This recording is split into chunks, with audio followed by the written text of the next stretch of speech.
All right, today we are taking writing tips straight from the desk of Stephen King. You may have heard of him.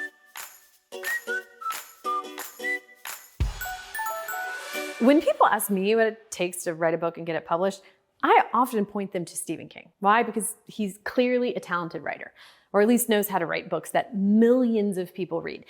And it took him 4 novels before he actually got one published. You've probably heard of Carrie. If you're having trouble, it's not for lack of talent. He's a great example of that. So let's dive into some strategies that King himself uses to help him write well and consistently.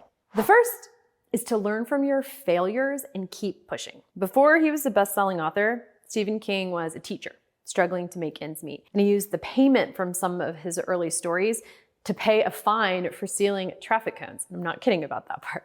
As I mentioned, he had written 3 novels prior to Carrie, the first one to be published. And even before that, he had a nail in his wall where he would stick every rejection letter he ever got.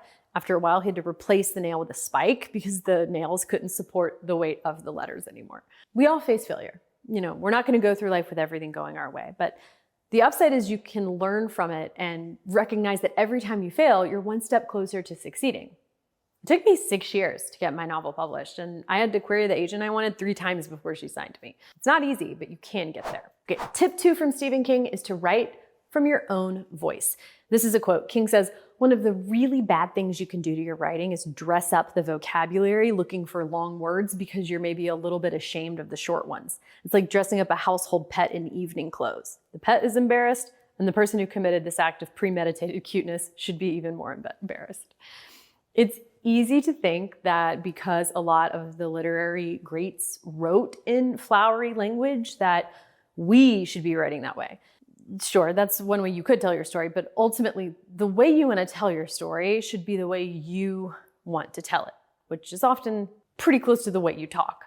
So if you want to keep things short and scant, like Hemingway, go for it. If you want to tell your story through the voice of an awkward, quirky narrator, like Gail Honeyman does in her amazing novel, Eleanor Oliphant is Completely Fine, do that. But tell your story how you want to tell it, not how you think you should because you think that's how good writers write. Tip 3 from Stephen King is to let yourself discover your story.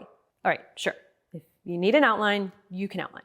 I have found, in my experience, that giving myself the freedom to let my story take me to surprising places helps me uncover a more compelling story. I'm not restricted to this rigid set of events that I decided at the beginning. And Stephen King says, stories are relics, part of an undiscovered pre-existing world. And the writer's job is to use the tools in our toolbox to get as much of each one out of the ground intact as possible, like an archaeologist. I love that. By the way, do you like to outline when you write? Why or why not? Share your thoughts in the comments below, and don't forget to like and subscribe. I share all kinds of great writing tips and tricks on this channel, and I don't want you to miss any. Tip number 4 from Stephen King is that if you want to be a better writer, you gotta read. Here's his quote. He says, "If you want to be a writer, you must do 2 things above all others: read a lot and write a lot." There's no way around these 2 things that I'm aware of, no shortcut. When you're not writing, it's important to keep reading because not only will you keep up with what others are doing, but you'll keep yourself inspired and open yourself up to new ways to tell your own stories. Last but not least, tip number 5 from Stephen King is that if you don't have time to write, you have to make time to write. Stephen King says that he writes about 2,000 words every day, which is a lot. I mean, he's also a professional author who makes his sole living off of writing.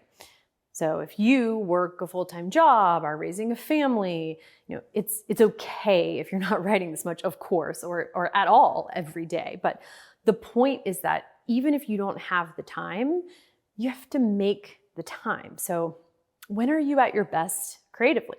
Maybe making time means waking up an hour earlier when your house is still quiet and getting out 500 words, or maybe it means typing a few paragraphs while you're on the bus on the way to work or in the car waiting to pick up your kid from soccer practice, which is how one of the writers in my program wrote her first book, Waiting in the Carpool Line. She finished an entire novel draft in the carpool line. However you choose, make that time sacred and give yourself the gift of the space to write, even if it's in small chunks. By the way, I teach what I do, which is writing the first draft by hand. The nice thing about writing the first draft by hand in a notebook is that you can take a notebook with you anywhere.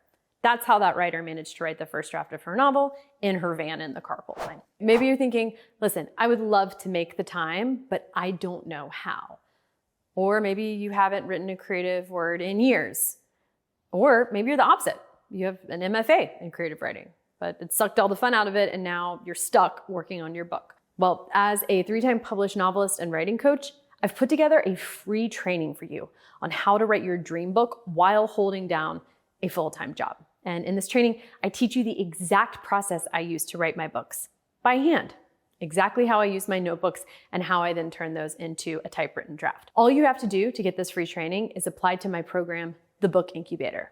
It's a 2-question application, takes under 5 minutes. There's no obligation to join the program, but if you're admitted, I'll send you this free training right away. You have nothing to lose here, except for maybe more years of your life dreaming of writing this book burning inside you that you haven't actually written. Click below to apply and get my free training to watch right away.